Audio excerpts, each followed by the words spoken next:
Now to this story. There is a storm brewing between government and organised labour unions. The main concern is the controversial public sector wage bill. The Public Servants Association is threatening to shut the country down if members don't get a 7% salary hike. Public Service and Administration Minister Senzo Mchunu, however, says the government simply doesn't have the money.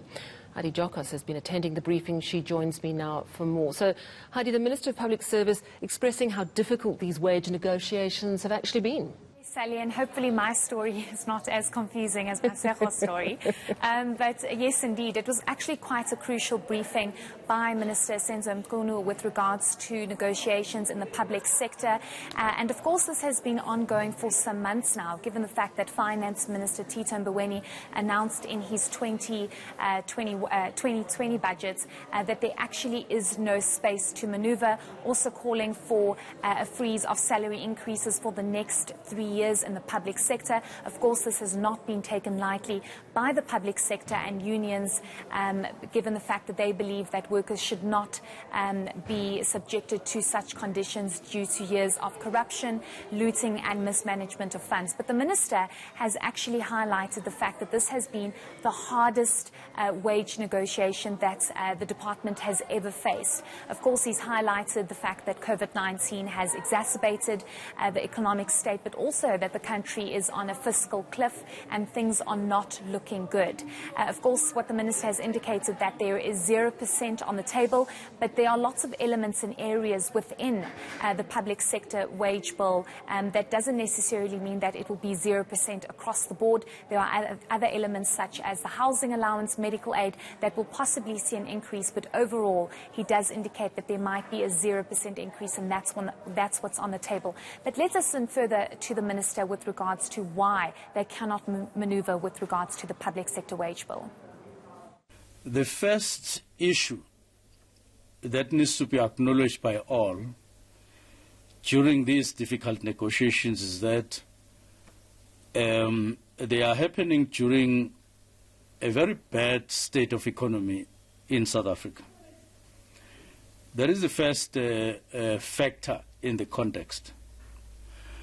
Now, the bad state of economy, as mentioned here, is merely something that we are pointing at as an objective issue without saying who is the cause of, what is the cause of the bad state of economy and any other detail. We are simply pointing at the reality as it stands there, that currently the state of economy in South Africa is very bad. The second one is that,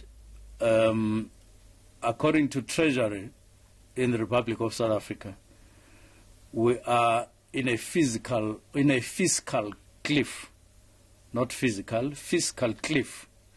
In other words, when it comes to government finances, income and expenditure, we are quite in bad shape. It's a fact that we have to acknowledge. And of course, we also know that the Finance Minister, Heidi, is banking on keeping public servants' wages low in order to navigate through some very tricky economic times. What is the PSA threatening to do tomorrow? So we actually are in discussions with the PSA with regards to the plan of action for tomorrow. But tomorrow is basically crunch time for the department and the public sector, given the fact that it's the last day for government to negotiate with the public sector with regards to 7% increase. So we do know that the public sector unions are asking for an above 7% increase. Of course, government has come back and said we cannot offer that. 0% is on the table because of the economic crisis that the country is facing and because of what the finance minister has tabled in Parliament in his budget speech. So we do know that the PSA is saying that if government does not agree tomorrow in negotiations, they will definitely meet a deadlock and they will most likely go on strike next week. But of course, this is all dependent on how negotiations go tomorrow. So tomorrow is going to be a crucial conversation and negotiation between government and, of course, the public sector. We'll certainly be watching that one. Thank you so much, Heidi Jokos there. Now,